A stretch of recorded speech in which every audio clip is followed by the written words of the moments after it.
Hi everyone, this video is about the role that gangsters played in the 1920s in America. This video is probably going to focus entirely on the city of Chicago, but it's unfair to say that Chicago was the only city affected by gangs. We could talk about New York or Detroit, but very many of America's most famous gangsters operated in the city of Chicago. The person you might recognise, top left, AC, is Alphonse Capone, who was himself born in New York. He was the son of Italian immigrants. He had to flee New York. He was implicated in the murder of a policeman. A policeman was beaten to death with a pistol, and he fled to Chicago. When he got to Chicago, he was employed by this man, John Torrio. He ran the Italian-American gang in Chicago, and there were significant links to what we would call the mafia. Now, the reason that these people made so much money is they were involved in illegal activities. And the illegal activities that we're going to talk about in particular is prohibition and the illegal sale of alcohol. And one thing that John Torrio and Al Capone did was help to smuggle Canadian alcohol into America to sell to their customers. Their biggest rival was a man by the name of Dion O'Banion. We can see him bottom centre. We might guess by the name O'Banion that he was Irish American. He was the descendant of Irish immigrants into America. And again, he made a lot of money selling illegal alcohol. He also ran a flower shop. The flower shop was a front for his gang's illegal activities. Now, these gangs wouldn't get very far without corruption in local politics. And one of the individuals on this page is the odd man out. And that person is this gentleman here, Big Bill Thompson. John Torrio would send Thompson significant bribes. Now, Thompson was the mayor of Chicago, and so keeping Thompson on his side allowed his gang to continue to operate. In return, what Torrio wanted is that the mayor would not interfere in his gang's activities, would fire any law enforcement officers that did interfere, and also ensured that police officers accepted bribes from his gang. It was pretty clear that Thompson was corrupt, and in 1923 he lost the election to become the city's mayor. It didn't end there for the gangs. What they did is they actually involved themselves in local politics, and in 1924 gangs put forward, particularly Torrio's gang, put forward candidates with very close links to the mafia. Of course, these elections weren't fair. I'm going to read a newspaper report from the 1924 Chicago elections. Automobiles filled with gunmen paraded the streets, slugging and kidnapping election workers. Armed thugs raided polling places and forced voters to vote for Torrio's candidates. So these elections were basically stolen and controlled by the gangsters of Chicago.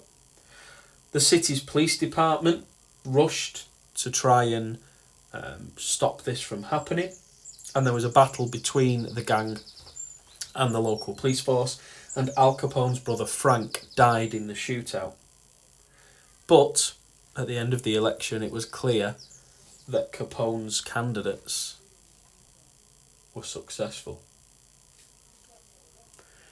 Now, it wasn't all peaceful between different gangs. They fought over territory and they fought over business. Let's have a look on the next slide at how those fights took place. You should recognise everyone on this slide. By now, the most powerful and most feared man in Chicago is Al Capone. Remember, he's running things for John Torrio's organisation. But his biggest rival in Chicago is Dion O'Banion.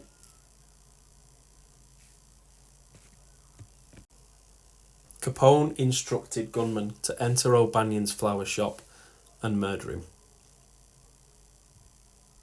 He was sprayed with bullets from a Thompson submachine gun, the Tommy gun.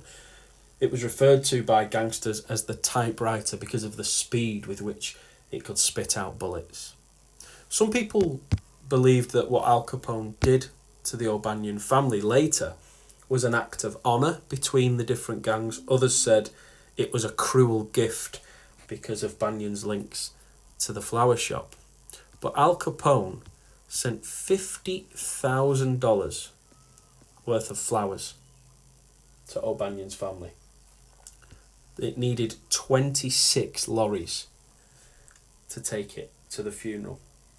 O'Banion's funeral was quite the public event. Thousands of people turned up, and he was buried in a coffin that cost $10,000. These were very powerful, very dangerous, very wealthy men. Now, O'Banion's gang weren't going to let this slide. They weren't just going to let this happen. And so revenge attacks took place. In one of the attacks, John Torrio was badly wounded, and he decided after that he was going to retire from the gangster lifestyle. Al Capone now took full control of the operation. And if you thought $50,000 was a lot of money, by the mid-1920s, Al Capone's empire is worth $100 million a year.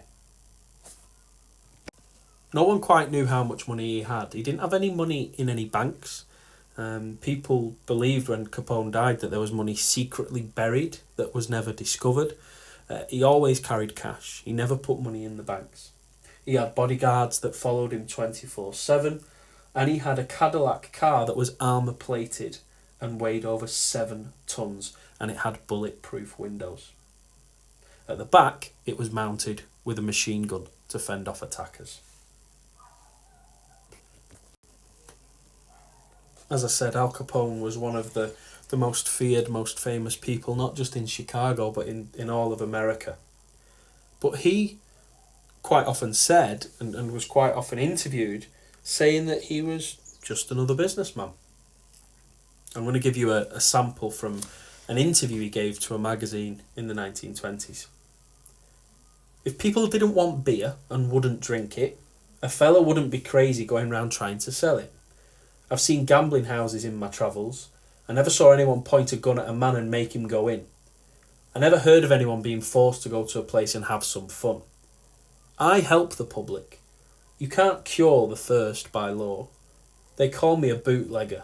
Yes, it's bootleg when it's on trucks, but when your host hands it to you on a silver plate, it's hospitality. So Capone admitted that what he was doing was illegal, and he knew what he was doing was illegal, but he called himself a businessman. Things got to a head in 1929. As I said, Dion O'Banion, the gang and the bad blood didn't disappear when he died. So the person who took over the Irish gang in Chicago was a man by the name of Bugs Moran. He killed Capone's friend in 1929, and Capone had to get his revenge. On St. Valentine's Day, the 14th of February, Moran's gang, or 7 members of Moran's gang, were murdered. They met in their usual meeting place on North Clark Street. Now, Moran was there, but he was late. He decided to go for a walk. Some people have speculated whether he got a bad vibe about the meeting. Others suggest that it was just luck that meant that he wasn't killed in that attack. But 7 members of the gang were killed on Valentine's Day. he was minutes away from being murdered himself. Now, in the old textbooks, there are lots of pictures of the massacre. Certainly the American newspapers at the time were filled with these pictures, but they're quite gruesome, that they're not very pleasant, and I'm not going to show you them here. No one was ever charged with the crime of the St. Valentine's Day massacre, even though the world knew it was done on Al Capone's instructions. And if you think that was the only case of an unsolved crime, you'd be wrong. Between 1927 and 1931, 227 gang murders took place. No one was ever convicted of the crimes. Al Capone did eventually go to prison, but not for murder, not for his bootlegging activities. Eventually, he was arrested and charged with tax evasion, not paying his taxes. He served 11 years in prison. When he came out, he was suffering from the effects of syphilis, which he was believed to have contracted as a teenager, and his mental state had deteriorated significantly. Now, many people believe that gangsters like Al Capone were above the law, and he certainly acted above the law and got away with murdering tens of people. But the sentence that he got, the 11 years he got, was because it was the only crime that the authorities had sufficient evidence to get him with. And he was imprisoned in the famous Alcatraz prison in California. And that's it. That's the presentation on Gangsters, with a particular focus on Al Capone. Now, some of you might just want to keep this video for future reference and watch it again later on. That's absolutely fine. Others might want to make some notes. And so if you do, I would like you to try and answer the following question. Write a paragraph answering the following question. What does the career of Al Capone teach us about America in the 1920s? What have we learned about what America was like just by looking at the career of Al Capone?